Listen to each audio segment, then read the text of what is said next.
Boker Tov, Mvorach, à tous et à toutes. Dans notre paracha, la Torah raconte qu'après la mort de Aaron à Cohen, il n'y avait pas d'eau. Et le Ham Israël s'est plaint. Tout le monde autour de Moshe Rabbeinu. La peur de mourir de soif dans le désert, eux, leurs troupeaux, leurs enfants. Il y a Kadosh Baruch Hu qui montre à Moshe Rabbeinu un rocher et qui lui dit parle au rocher. Et le rocher fera sortir de l'eau. Moshe Rabbeinu, avec la panique du Ham Israël, il parle avec le rocher. Mais ce n'était pas le rocher que Hachem lui a montré. Et il n'y a pas d'eau. Et donc il prend son bâton, il frappe le rocher. Et là, il y a de l'eau qui sort. Pour cette histoire,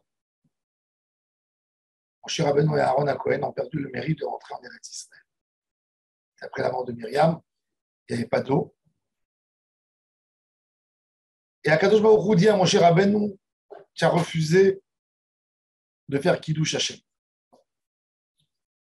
Tu ne rentreras pas avec ton frère dans la terre promise.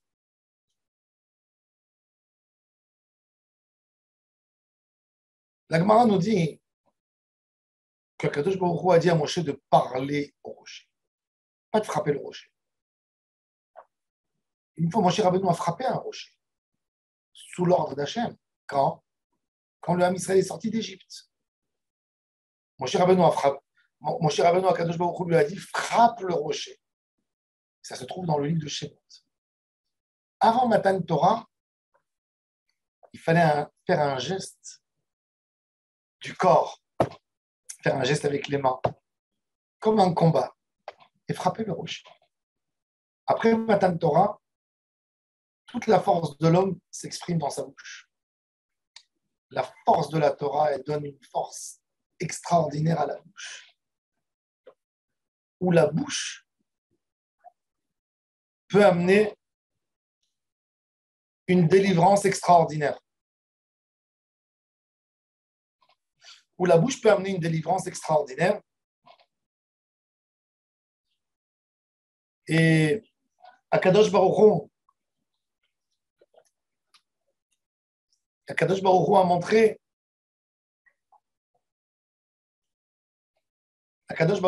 à Moshe Rabbeinu alav hashalom et à Am Israël que la force de la Torah, c'est pour parler. La Gemara, elle dit, c'est un kal vachomer.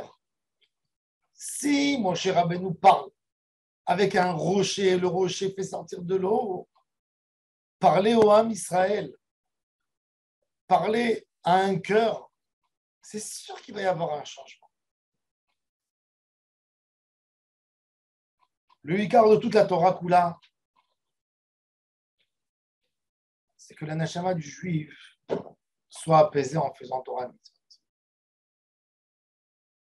Toute la plus grande force de la Torah, quand elle s'exprime la Torah, c'est de dire très simple, que de prendre un texte écrit, un texte de la Torah, de le lire, de l'étudier, va réconforter ta neshama, va t'amener une sérénité, va te combler, que tu n'auras plus besoin de rien du tout.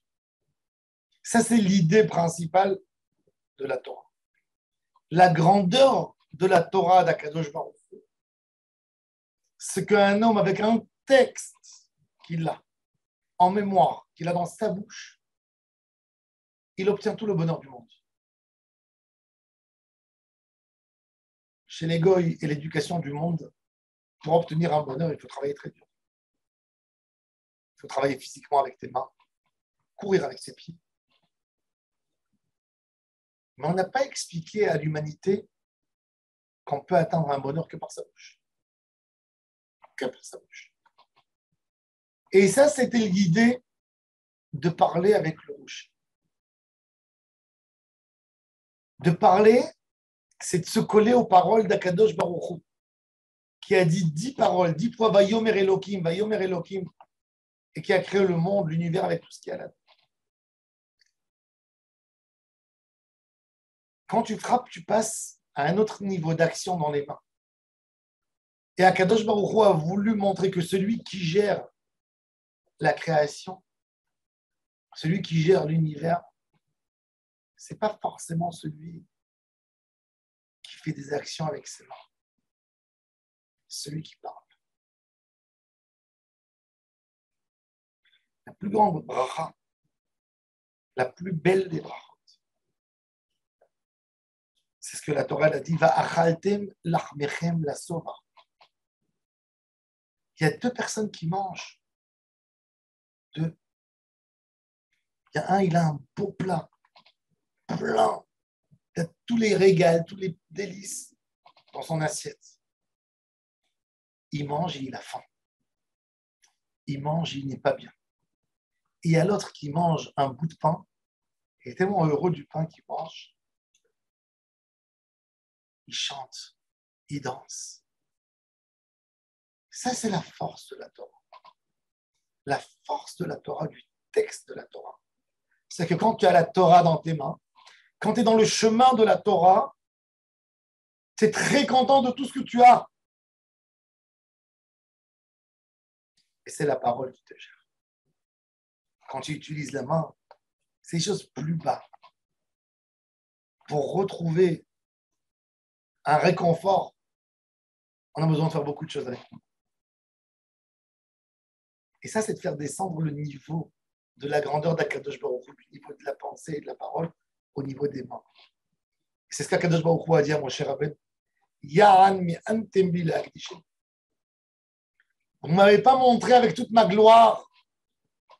Le Ham Israël, c'était l'occasion de montrer au peuple d'Israël à quel point c'est grand la Torah, à quel point c'est énorme la lumière de la Torah. Ya'an mi antem bi la'akdishim. Un homme doit savoir que quand il a fait cette tefila, c'est l'homme le plus heureux du monde.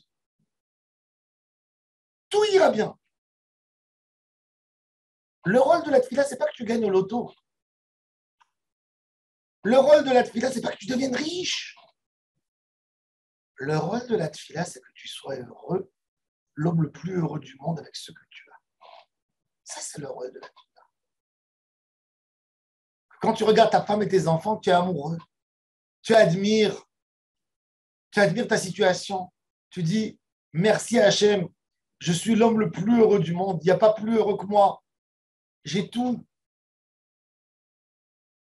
Ça, c'est la richesse de la Torah. Ça, c'est la plus belle des richesses. Un homme qui est milliardaire, qui possède 2 milliards. Il a perdu 1 milliard. Il est en deuil. Il a perdu la moitié de sa fortune. Mais pour un autre, il dit, mais avec 1 milliard, je peux alimenter moi, mes enfants, mes petits-enfants, mes arrière-petits-enfants, mes arrière-arrière-petits-enfants.